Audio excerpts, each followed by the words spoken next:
Welcome to 3 Minute Warning, a Canadian Football League podcast. We're a member of All Sports, All Plays Network. My name is Bill Beer at Pigskin Punk 13 on Twitter. And joining me tonight, Dallas Bergen at CFL Toronto on Twitter. And all our CFL games that we're going to be discussing are on ESPN Plus in the United States and TSN in Canada. Welcome to episode 5 of 3 Minute Warning. How's it going, Dallas? Hey, Bill, doing great here. Beautiful sunny fall day in Toronto, and just got out and got some sun today. Really enjoyed Ottawa's big win last night, which we'll talk about in a little bit, but that was really exciting and I think really great for the league as well. And yeah, just actually today I was listening to The Waggle. That's the podcast put out by the CFL, hosted by Donovan Bennett. And they had a really great show today. Donovan's guest was quarterback Dane Evans of the Hamilton Tiger Cats. Dane is of Chickasha, Oklahoma. And he, which may be a surprise to many, has indigenous heritage of the Wichita status in his ancestry. And those two just had a really interesting conversation about Dane's indigenous identity and the wider cause of truth and reconciliation. So I really enjoyed that show. And this feature today was one of the things that the league is doing right now to recognize the National Day for Truth and Reconciliation, which was most known also as Orange Shirt Day. And this is happening as a officially recognized holiday tomorrow, September 30th in Canada. So this day's come out of our nation's reckoning of a very dark history of, the oppression and cultural genocide of Indigenous peoples, a history of residential schools, which we've had in both of our countries, but these were established with the intent of erasing Indigenous language and identity and culture. And this is kind of coming to a head now. I mean, of course, it's always been there in history, but a few months ago, 215 bodies of children in unmarked graves were, I'm hesitating to say found or discovered, because it was known by Indigenous peoples that they were there, but found at the Kamloops Indian Residential School. And, people had been telling us that these children were there in unmarked graves for a long time, but our dominant culture worked hard to suppress those truths. And so now we're at a real moment here where our national identity is in question, and this is one of a really large issue being talked about. And so now it's undeniable that about what had happened in the past, and finally we're at a point where it is known, understood, and acknowledged, and now being recognized nationally, so that those Indigenous stories and voices are continued to be given space, and those of us who are settler colonizers acknowledge that history, take the time to learn what had happened not only in the past, but recognizing the injustice that continues today and the systemic barriers that Indigenous peoples have. Yes, it's a good thing that people are starting to do this, and this has come out. So I don't know a whole lot about it, but this is the first year of this National Day of Truth and Reconciliation. And how did this come to be? Yeah, this was, so if you watched the BC Lions game last week, we saw a residential school survivor interviewed, Phyllis Webstad.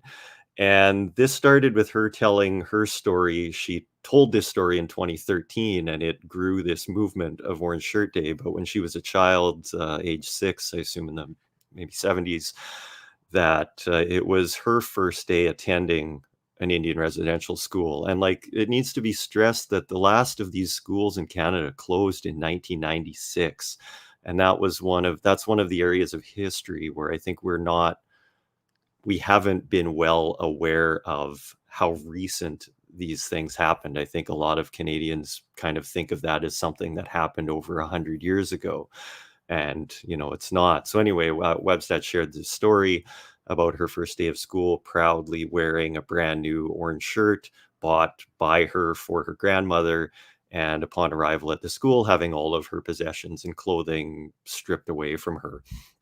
And from that moment in 2013, in the telling of this story, this movement grew, I think, first in British Columbia in the school systems as Orange Shirt Day for Indigenous peoples, and then grew quickly into a national movement and into the national consciousness. So now we're honoring this day tomorrow officially for the first time, and National Day of Truth and Reconciliation is asking Canadians to listen and to learn, to reflect on and name the ugly truths of the past and the present, and taking those first steps towards that journey of reconciliation and justice for Indigenous peoples. We had a commission for truth and reconciliation present 94 calls to action, measurable calls, changes to be made in Canadian society that would move us towards true reconciliation. These are as wide-ranging as telling the stories of Indigenous athletes in Canada, to the creation of university programs focused on Indigenous culture, preserving and teaching flourishing Indigenous languages, to things like eliminating overrepresentation of Indigenous youth in custody in Canada. So there are 94 calls that are being moved forward right now in this effort for reconciliation. Yeah, very important stuff. Very important. I'm glad the CFL has decided to do this. This is something that I heard about, earlier in the summer. Didn't quite understand at the time what the impact was, but yeah, it's very important. And we wanted to mention it here up front before we got started. Got a little serious here, but we're gonna transition to last week's games, and we covered the first part of Hamilton, Ottawa, to about halftime because it was a Wednesday night game. So the final score of that game was Hamilton 24, Ottawa 7, and it was really an ugly game, in weather and performance. Looking at the game, you're thinking, okay, we got Dominic Davis, we got Matt Nichols, both went down to injury. They had to have a receiver, Nate Bahar, finish the game at quarterback, and it was ugly, to say, on Ottawa's part. After watching that game, I thought there was no way that Ottawa is anywhere close to, sniffing the playoffs, sniffing a win this year. They just looked so bad on offense. What was your take of this particular game? Yeah, I'm having trouble putting myself back in that game last week because the win from Ottawa last night is so fresh. But Yeah. yeah, that was just an awful, awful performance. And to see those two quarterbacks go down too was really rough to see, and something really not great for the league and for the fans. And of course, you never want to see players injured at all. That's been quite the topic of conversation this week, with two quarterbacks being on the CFL rosters. This was something that I think was influenced by the NFL having done the same thing, dressing Mhm. only two quarterbacks, with teams kind of taking the chance that, well, the number one and number two quarterbacks, they both, for both of them to go out of a game with serious injury happens like, never, once in 10 years or whatever. Mhm. And then we saw it in that game last week, and it was just brutal. And it makes the league, it makes everything look bad when you have a receiver coming into the game as a quarterback because you don't have one dressed and on the roster. So I don't know. I hope the league revisits that one. I mean, I think that was a decision that the owners and the teams and the players union too probably were all on board with. Teams are trying to save money. General managers and coaches want more flexibility with the way that they construct their rosters. So I think a lot of them were like, we'd much rather dress, another special teams player than having to dress a third quarterback. And so this might be on them a little bit too, because they're not prohibited from dressing a third quarterback right now. They just can't have them in that quarterback designation on the chart. And so, yeah, it came to bite the Ottawa Red Blacks, and a team that was already facing misfortune at a level that you couldn't imagine. But Yeah, absolutely, absolutely. And talking about the NFL just briefly, last year they had a problem in Denver, with COVID, where the quarterback room, I guess with contact tracing, had to sit out a game, and they had to start a wide receiver at quarterback, which was totally awful. It was terrible. That it was. I know he probably didn't throw for 30 or 40 yards in that game, and I don't know. I don't know. Is this something you think that will go forward, the two quarterbacks dressing, or do you think we'll get a third? yeah, I'm not sure. And there's questions about the Canadian American ratio that come into play as well, because those Mhm. quarterbacks are designated quarterbacks. That's a separate designation from the American Canadian global designation. So it's a little bit complex, but I think at the same time, it just doesn't make any sense. The game is so quarterback centered. And so the development of quarterbacks is so important. I mean, I think we got treated to a treat last night seeing Caleb Evans perform so well.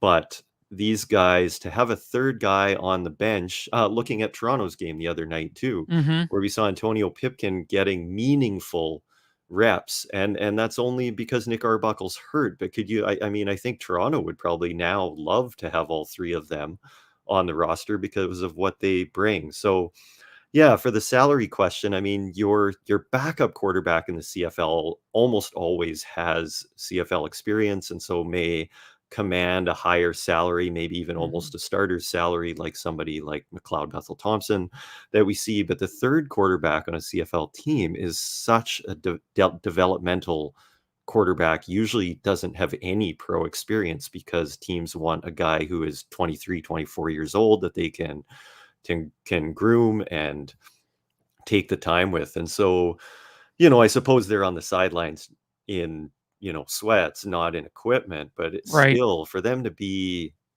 on the team in equipment on the sidelines, I think makes a huge difference for their development. So Mhm. I don't know. I think a lot of people are saying it's something the league needs to revisit. So hopefully we see three on the rosters in the future. Yes, yes. That's not fun when you have a game that, is just that ugly because you have to put a receiver in. I wanted to just talk about Hamilton real quick, because they've had some injuries to their quarterbacks, and they've gone with David Wadford here the last couple games, and he's really been unspectacular, but he's been winning games. Hasn't thrown for a lot of yards. That game, he only had 115 passing yards. He had one touchdown. He didn't make any mistakes. He rushed for 54 yards, but they're only asking him to do certain things. And right now they're winning. They're winning until they can get Dane Evans back. What is your take on that? Yeah, well, I mean, I say it every week. My Toronto Argonauts friends, you two, Bill, are going to get upset with me, but I just think Hamilton is such a good team that they can play a really safe, conservative offense Mhm. and maintain ball control and don't turn the ball over. And their defense and special teams can win games for them. That they're hard to run against. They've got a great secondary. They've got Frankie Williams as a returner. Like, it's just that's a tough team to beat. No, one of those wins with Watford did come against Ottawa, so they're going to get a better test this week, where we see if they can, beat Montreal coming to town, which will be a little bit different. But I wouldn't change too much there if I were them, because it seems to be working, and Watford's maturing. He's gotten Right. better week to week, and they're telling him, I'm sure, manage the game, don't turn the ball over, and he hasn't done that yet, and just keeps getting better. So that's one thing I'm really excited about watching this week is that game with Montreal to see if Hamilton can continue with that kind of game plan on offense and keep winning. Yeah, it'll be interesting, that's for sure. Yeah. Well, let's talk about Montreal this past week, going into Toronto and losing a close one, 27-30. So I thought that was a bit of a surprise. I did terribly in Pick'em last week. I was wrong. Maybe I picked Ottawa to lose, but other than that, I was wrong on all the other games. So you picked Montreal to win. I did. I did. I just Mhm. keep thinking that Montreal is going to get it together because they had it together in 2019. They need to cut back the turnovers and the penalties, and they didn't do that again this last week. They had over 500 yards of offense, Yes. and they lost that game. They lost that game because they had what did they have for penalties? 100 and I don't know what it was, 130 yards Yeah, it penalties was or a lot of something. penalties, and the turnovers were very costly. There was a few of them, as they're in almost like their red zone, getting ready to score. They had a fumble, and Vernon Adams has really struggled at times, and I've sort of here's my take on him. When he's in the pocket and he gets pressure, he's not a very good quarterback. When he's on it, he's scrambling out of the pocket and making something happen on the edges. Now, but sometimes he'll scramble out of the pocket and throw the ball back to the middle of the field, and that's another place where he struggles. He he he always wants to keep the play alive and not take the sack, not take a negative play. But I think sometimes with growth of a quarterback, you need to learn how to do that. You need to learn how to throw the ball away sometimes. Maybe it's better to punt sometimes than have a turnover on a bad decision. So that's one thing I've been noticing because William Stanback had 133 yards rushing and a touchdown. I'm sorry, if you have 133 yards in a game, 9 times out of 10 you're winning the game, especially in the CFL. Yeah, Because the absolutely. And what way it was he averaging 8 or 10 yards a carry or something too? He was Yeah, unstoppable. yeah, So you had 382 yards of passing offense with Vernon Adams going 30 of 39, and then William Stanback having a huge game, but those 2 interceptions and the fumble and all of the yeah, penalties, yeah, yeah, just sunk absolutely, him. and, McLeod Bethel Thompson, which I wasn't expecting him to start, through the middle of the week, we heard that, Arbuckle was injured, and, McLeod Bethel Thompson and I didn't think, when he has come in the past, there was the one game he didn't play too well, but like these one game stints, he seems to come in and play really well. I mean, he played pretty awesome in this game. And there's another guy that I've been looking at the last couple weeks and saying they need to get his hands on the ball more, and that was Chandler Worthy. Yeah. And he was pretty incredible, especially except on a turnover, he had on a kick return, but he's a weapon. And they finally got a long touchdown from him, and it was an exciting game. Chris What a Jones great is play first. call. Sorry to interrupt, Oh yes, just right before the half to yep, take that shot to Worthy yep, because they had come close the week before, to just be that aggressive before the half, and then Worthy makes up, for his botch play before that.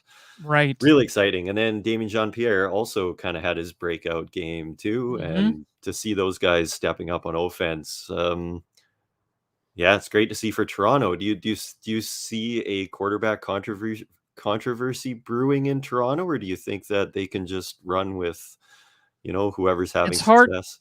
It's hard to say. I mean, you know, one plays and then struggles. The other one come in. I mean, we're midway through here, but both of them has played well at times, and both of them has struggled at times. Mhm. I don't know if they really have an identity as of yet on offense. Because they do things well one week and then the next week, like the running game didn't do too much this week. So I don't know. Another thing I wanted to mention is Chris Jones, his first time calling the defense as the D coordinator. Was there anything that you saw that you noticed a difference from him calling the defense? Oh yeah, I think so. He loves to bring pressure on the quarterback, Mhm. mixing up the blitz looks, bringing defensive backs from lots of different positions. He really focuses on his defensive line coaching. And so I think their defense was a lot more aggressive this week and a lot more taking a lot more risk. And really, they weren't very good. I mean, this was not a really solid game from the Toronto Argonauts No, it defense. wasn't. And I think that that's because there was a change. I don't think Jones overhauled the defensive scheme, and yet you could see that he had already put his stamp on that defense. I think Rich Stubler focuses much more, has a reputation for a bend don't break defense, kind of with lots of DBs keeping everything in front of them, and Chris Jones has quite a different philosophy. Jones was very complimentary of Stubler and thought it was great that both of their minds could work on a defense together, but they have quite different defensive philosophies, and that's going to be something that's going to be interesting in the coming weeks as we really transition from that Glenn Young Stubler defense to the Chris Jones defense. And to their defense of not playing too well, they were missing a couple linebackers to injury, so that that run defense definitely didn't fare as well at home as they have been. So Yeah, that's a great point. I thought those linebackers would be able to step up and match the play of Enoch Muamba and Cam Judge. And, I certainly think that Vontae Diggs and Dexter McCoyle are great linebackers, but mhm. they are probably not the run stoppers, certainly that Muamba is. And you're going up against the best running back in the CFL too, I think so. But it's true, they didn't have a great day either. Right. So Montreal made a comeback here. Jake Winicky made a great catch there with like a minute or so left. And you look up spectacular catches in the CFL this year, and he's going to be close to the top of the list because Oh, yeah. there's about 3 or 4 catches that he's made this year that are pretty incredible. His hands are, the way he can control the ball, you know, midair and diving, that sort of thing. So he's fun to watch. And Montreal just didn't have, too little, too late here, and as Yeah. said, the Winicky and turnovers. Standback were my studs last week. Remember that? That was Yes, a good yes. call. Was actually pretty Actually, slow going that game until the end, but then he had that 50 whatever yard grab and then the touchdown following. It's like, whew. and actually, if you remember, one of your duds was, DeVaris Daniels, and Yes. And what was he, 1 for 9 or yeah, something? It one was catch. Yep, yep. rough. So we'll head to our Saturday night game, and that was the Saskatchewan Roughriders at the BC Lions. It was Saskatchewan 31, BC 24, and it was a great matchup for. We were seeing who was going to be second place, and BC had been winning some games convincingly on offense, and then Saskatchewan turned. They had 2 losses in a row, and they sort of turned it around the last game. So this was basically for second place in the West, and it was really a great game. I 2 great quarterbacks. I really enjoyed this one. The first thing I want to mention about this game, and we keep mentioning this guy, and I think we're going to mention him the rest of the season, and that's Lucky Whitehead. Right. Just an amazing talent. Amazing. He takes that one uh, pass and he goes around the outside, and it's just like a punt return. He takes it all the way for a touchdown. And all we get is amazing plays out of this guy. What's your take on this? Yeah, until there are 2 seconds left, but you're totally right. Lucky Whitehead Right. is just, I mean, he's amazing, and what his speed allows them to do. I think you saw two really contrasting offenses, BC has and increasingly relied on that long ball. Well, I guess, or that big play potential of Lucky Whitehead, where Brian Burnham had a pretty humble night, and I think he was playing hurt. But it just seems like more and more Whitehead is the go-to receiver there, and they kind of live and die by the big play a little bit. They had so much success in those games leading up to this game with Saskatchewan, but whereas Saskatchewan is much more a kind of nickel and dime offense, taking a little bit at a time. And it was interesting to see those two come, head to head. But I think the BC Lions are coming out of this game feeling like they should have won this game. Oh, And absolutely. Like, I think absolutely. they They should have had won this game. they had some critical mistakes, and the mistakes started, with this awful, and it might be the worst punt that I've ever seen. I mean, if they wanted to punt that bad, they could have called me, and I could have kicked it about that far. But it was a horrible punt there. Did that surprise you?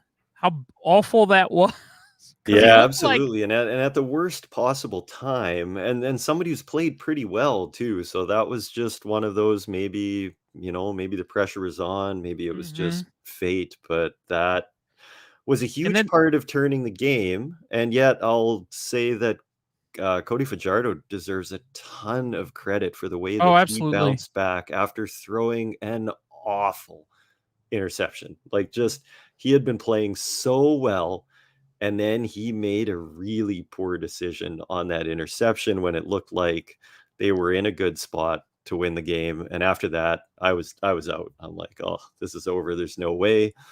And I guess he went back to the bench. And, this was a story coming into this game that Cody'd been having, a tough time on social media with those two losses to Winnipeg. Mhm. Fans anywhere can be pretty ruthless, but Rider fans can be pretty nasty when the team's losing. And he was, starting to ban people and feeling a little down about those losses. And I think he went to the bench, and the guys built him up. And yeah, just, Coach Moss, I think, just looked him in the eye and said, you're going to go down, you're going to drive the team down the field and score a touchdown, because that's what you do, and that's what we ask you to do. And I've got 100% confident in your ability to do that. And incredible what happened. It Yes, was yes, yes. They it was struggled awesome. the first half here with scoring touchdowns. They took, what, 4 field goals in the first half, and that was basically the difference of the halves. Is,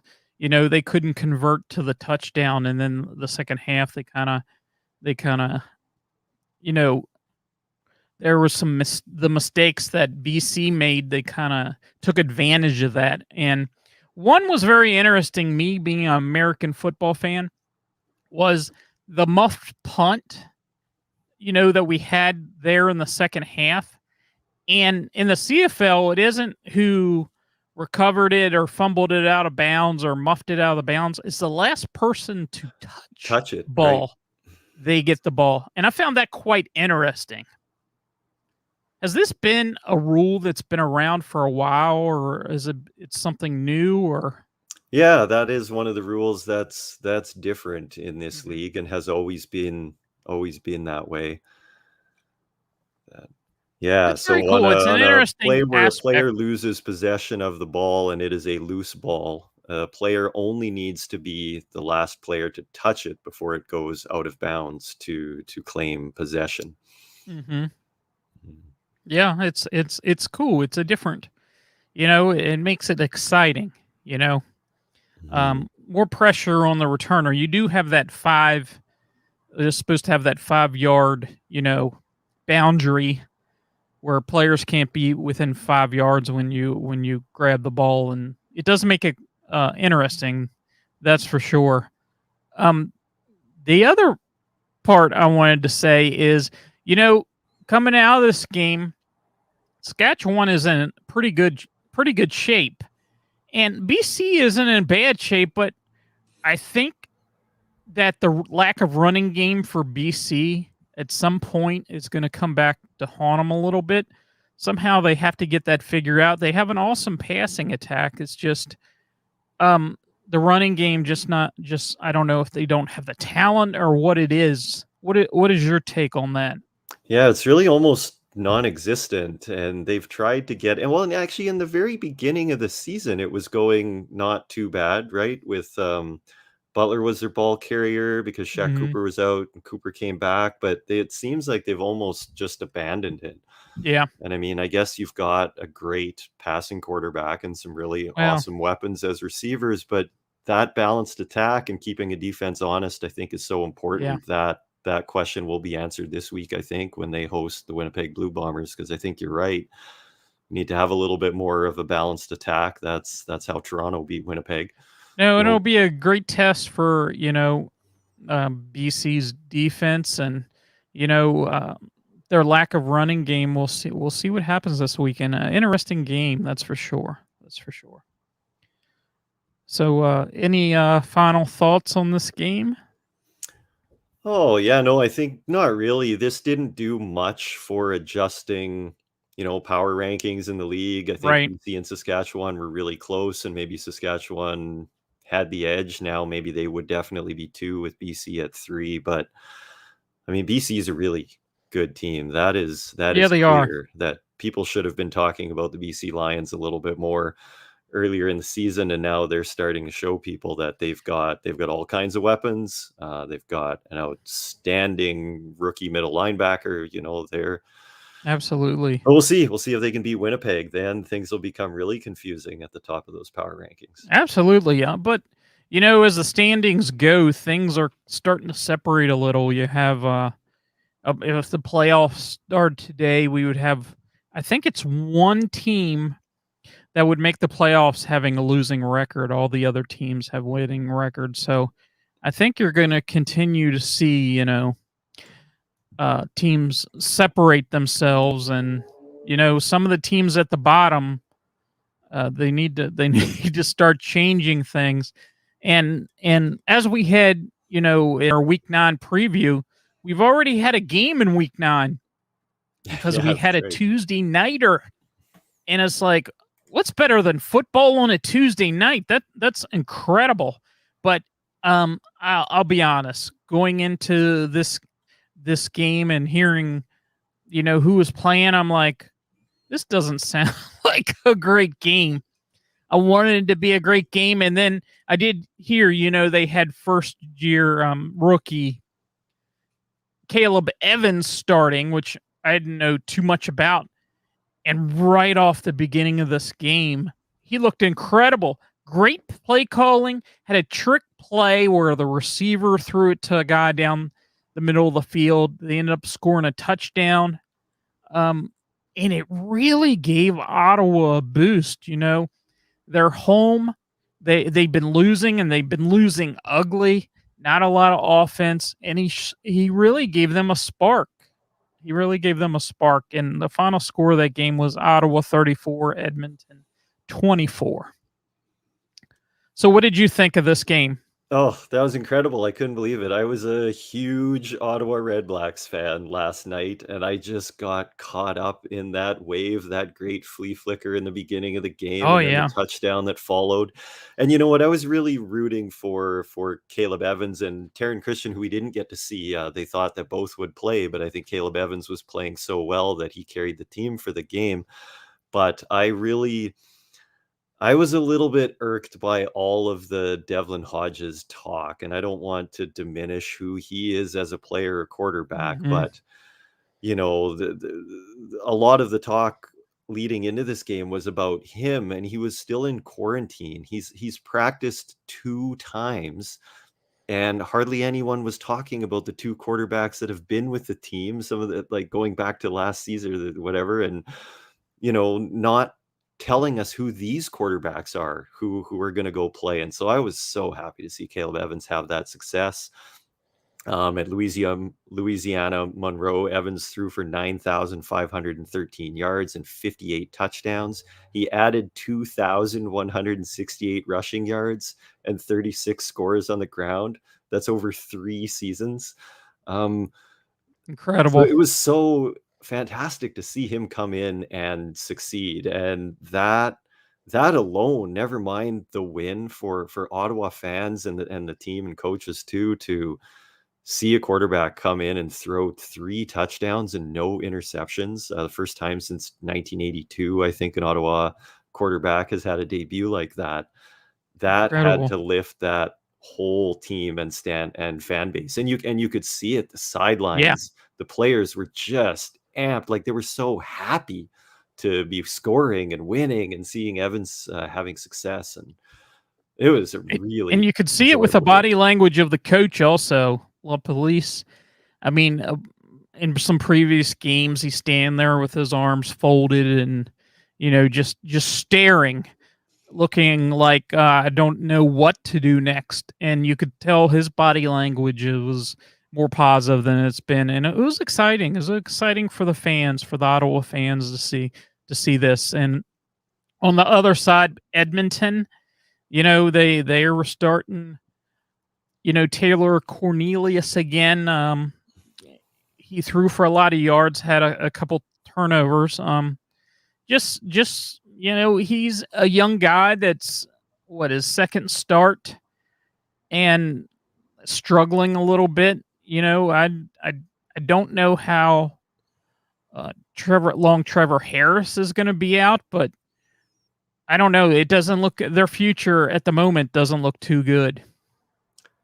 It doesn't. I don't know what's up with that team. Got to the game, of course, the turnovers again really hurt the Edmonton Elks and hurt Taylor Cornelius. Not unlike the Toronto Montreal game, where you saw Cornelius playing a bit of the gunslinger role, throwing for 344 yards, but like Vernon Adams, also throwing 2 interceptions that were costly, and they weren't able to really get back into the game. It got somewhat close, but Mm-hmm.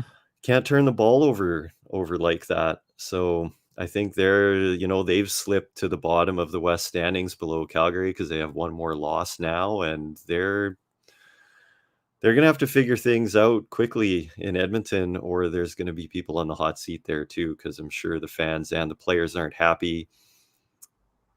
Darrell Walker, 3 catches for 31 yards. Where is Walker? I mean, Ellingson, usually it's one of them has a big game, so Yeah, maybe that's it. Maybe I'm reading too much into it. It was Ellingson's week this week to have 100 plus, but yeah, I was going to say I don't know what they are. Their identity is still kind of to be determined, but there's definitely some problems there.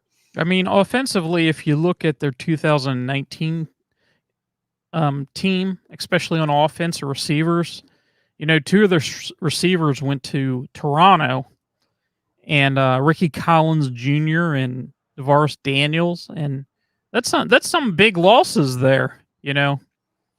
So I Yeah, don't and yet they have what some people would think is the best duo of receivers in the league, and Walker and right. Ellingson, but yeah, it's a big turnover there and a new head coach and all of it. So Yep.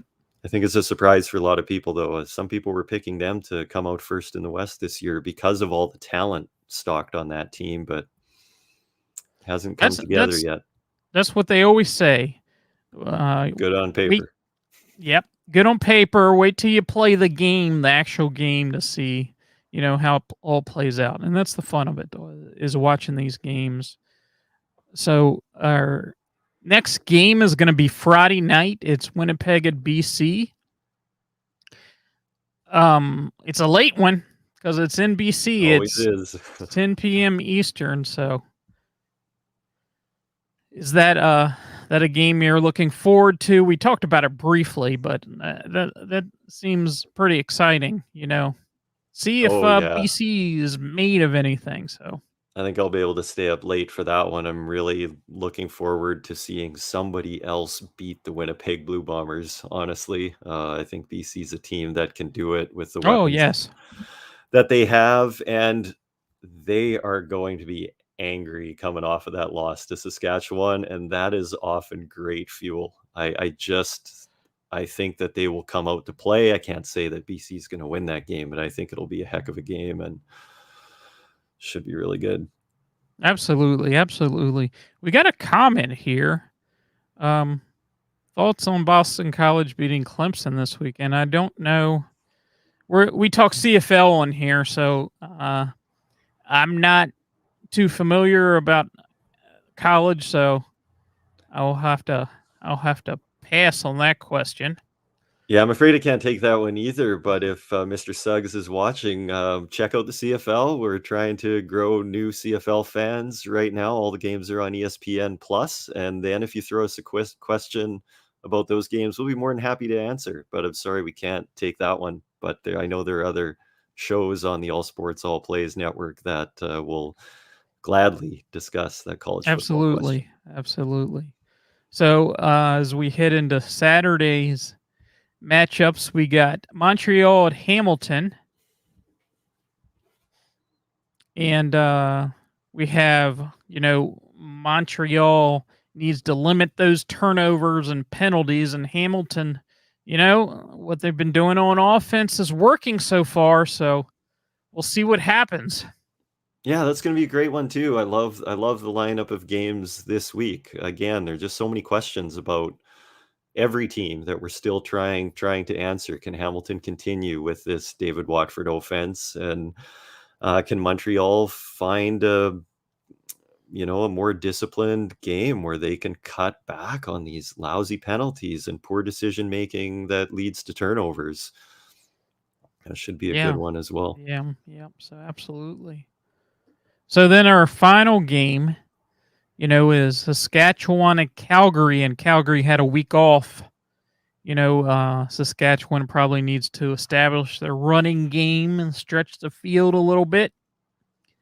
Uh, Calgary, Bo Levi Mitchell is the real Bo Levi Mitchell out there? He's gonna show up? Yeah, and So is the real Bo Levi Mitchell still the real Bo Levi Mitchell? It's shocking. There mhm, are two quarterbacks in the league who have seen meaningful reps that have more interceptions than touchdowns. And Bo Levi Mitchell has 2 touchdowns and 7 interceptions. And which he is is crazy. almost always the flip side of that ratio. So it's shocking. I know he's had injury, but he's also played poorly. And that's big question marks in Calgary for sure. Yeah, It's so and when strange to see them at the bottom of the standings. I'll never get used to it. absolutely, and when you have an injury and you're coming off, an injury and you may not be, because we originally heard he was going to be out like 6 weeks. When you come back in a little early, I mean, you want to play and you have all this emotion to play. You might be favoring things a little bit and not being 100%. And I don't know what's going on. They've struggled, throughout the season in different phases. So we'll see. It should be interesting.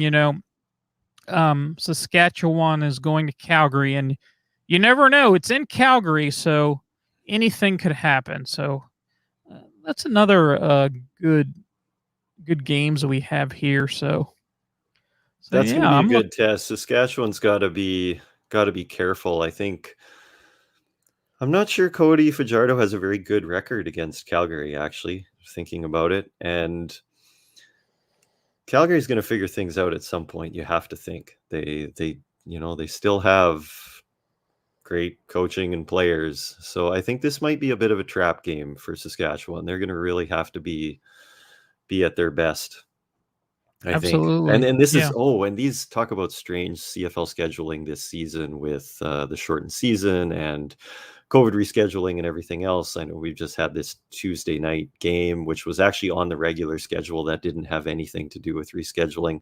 That sure messes up fantasy. I'm not sure if you noticed that too. And Oh yes. some of those things and doing podcasts I've seen around the CFL podcast community too, trying to plan shows around Tuesday, Wednesday games. But Saskatchewan and Calgary are going to meet 3 games in a row with this game this week. That's crazy. That's almost 3 games in a row. worrisome because you know how ugly a second game gets in a back to Yeah. back with tempers flying and Right. things boiling over. But I'm not sure I've ever seen a series where teams in the CFL have played three games in a row. And is it It's is it is it it should be bounce? I good. haven't looked at the schedule. Are they bouncing back and forth between, home and away, or Yeah, is I it think so. Take a look interesting? now, It'll but it'll be that's interesting, that's for sure. Because You never really get the only game that we got, back to back so far that wasn't as predictable was, your Winnipeg and Saskatchewan game where it was Winnipeg 2 in the row, but the other games, really, really did change a little bit. So yeah, A I'm bit of a looking. correction there. So Saskatchewan's next 3 games are against Calgary, but there is a bye week in there. So Okay. Calgary goes Saskatchewan, Saskatchewan, BC, Saskatchewan. So a big string of games for the Calgary Stampeders coming up Yeah, absolutely. against some fierce opponents. I wonder how many of those they'll be able to take. Yes. So, well, let's go ahead and let's head to our fantasy segment, and we're going to talk about fantasy studs and fantasy duds. So, last week you had made some predictions, and we talked about a few of them. You said William Stanback and Winicky you had as your studs, I believe. And then you said DeVaris Daniels and Daniel Peterman. Daniel Peterman didn't have any receptions at all. Mm-hmm. So you were pretty on for that. That'll For never the happen again, I'm sure. you sure about that? Overall, I don't think I had a very good fantasy week, but I'm So no, I had an things awful are building me up. week. I had like 53 points overall. It was not a good week. I don't know what I'm doing. I don't know if you should take any advice that I give about fantasy, but I'm going to give my fantasy studs and duds from this past week. And I have to start out with Lucky Whitehead, of course. 31.60 fantasy points, 6,800 price point. His price is just going to start going up and up and up. With these games, spectacular games he has. It's another one. He almost has to go in your fantasy roster the way he's been playing. And I have a couple other studs, and my next stud was the Tiger Cats defense, which was 19 fantasy points. They had a price point of 5,000. That was a good play this week. Oh, yeah. They were playing the Red Black. So at that point, you thought that was like the best defense to play that week. And the other one was, and I didn't play him. I thought about it. I think I had him in my lineup briefly, and that was Chandler Worthy. He had 22 fantasy points, 5,600 price point. So, yeah, there's a couple guys, especially if you're playing the fantasy in big tournaments, where there's a big prize at the end. You have to get guys in there that not everybody's picking, because you sort of have to be out on top. You can't pick what everybody else is picking, but you still have to score a bunch of points. Yeah, So, that's right. Just about everybody's going to take Lucky Whitehead, so you need to hit yeah, the home run with somebody right, else right. And in the quite CFL, often. it's hard. It's hard to know who's going to stand up that week. And my fantasy duds for this week, I had DeVaris Daniels, of course. He had 1.95 fantasy points, 7,600, and you predicted that. I don't know. You might be on a roll here. We'll have to keep track of this, and And John White was my second dud. He had 4.5 fantasy points, 6,500 price point. And my third dud was Brian Burnham, who has a 9,800 price point. He scored 7.10 fantasy points, but for paying almost 10,000, that's not going to get it done, especially in these tournaments and that sort of thing. So, so as far as this week goes, do you have anybody that you think's going to be your fantasy stud or dud? Well, yeah, I mean, I'm one game in, and I had a couple of good picks, or decent. So I've got Devontae Dedmon, who had 16 points in the game last night, and James Wilder Jr. with 14.9. So those were good. But you know what I also did is I went and picked the Elks D. I imagine a lot of people did, so it might not hurt me that much, but they had a big goose egg, giving up 34 points. Absolutely. That was a lousy pick. And I have taken Cody Fajardo this week, which means that I spent an awful lot of dough on Fajardo and James Wilder Jr. So I'm left with kind of value pickings with the rest of the roster. So I'm not sure how my week's going to end up, but I've got Jamal Morrow for the Rough Riders and also Ricardo Lewis, and then Stephen Dunbar Jr. as well in Hamilton. We'll see how those go. But back to your Chandler Worthy comment. I mean, this is a trend we're seeing in the CFL right now, where teams have seen BC's success with Whitehead as a part of the offense, and I think everyone is looking to their 4-2-40 special teams returner, saying we need to get that guy into the offense, and Dedmon's getting a little bit of touches for Ottawa on the O. Right. Chandler Worthy's getting in there for Toronto, and those players make and break games. And if you can put Chandler Worthy out there and stretch a defense, and hit that long ball one time in a game for that long touchdown, that's going to be huge. So those kind of special teams players, Ryan Davis as well in Ottawa, when Dedmon isn't returning, I think Ryan Davis still returns kickoffs, but those guys are coming up with big plays, and teams are realizing that they want to use that speed on offense as well. Absolutely. Yeah. I mean, I could even see it, especially with Chandler Worthy. It's like, get his hands on the ball. He had like a screen pass the week before, and it's like, get his hands on the ball, see what he can do. So my fantasy lineup for this coming week, I don't know what's going to happen here, but I had, of course, the Edmonton Elks in already. And the they defense too. Yeah, the defense. Of course. And I had Mike Jones for Edmonton. He didn't do much. I don't even know if he caught a pass. If he did, it was only one pass. I have Zach Collaros, James Wilder Jr. My other running back is Milanovic Leetry, which I didn't have a lot. He was only 3,000, so I had to find somebody. He does get occasional carry here or there, a reception of Darwin Adams. And this pick, Keon Schaefer-Baker, he had an off week this past week, but he's been doing some things. So I'm thinking maybe when we What's might his see price something up out of to him. now? He's not 2,500 anymore. Is he over 4,000 yet? He's 3,590. Yeah. Okay. Still sounds like a good deal to me. Yeah. I like that. So we'll see what happens this week. I guess some other injury and fantasy news. Braylon Addison's been activated. I'm not sure I would go and pick him for fantasy when guys are coming off a long-term injury. They don't very often have, a half a dozen targets in a huge breakout game. I think they'll work him in slowly, but that is great news for Braylon Addison, the Hamilton Tiger Cats, and the CFL. We need our brightest stars playing. Shaq Evans in Saskatchewan is practiced this week, or jogged and, caught some balls. So he's on his way to recovery as well. But those are two of the premier receivers in this league, and we need to see those guys playing. So some great news on that front.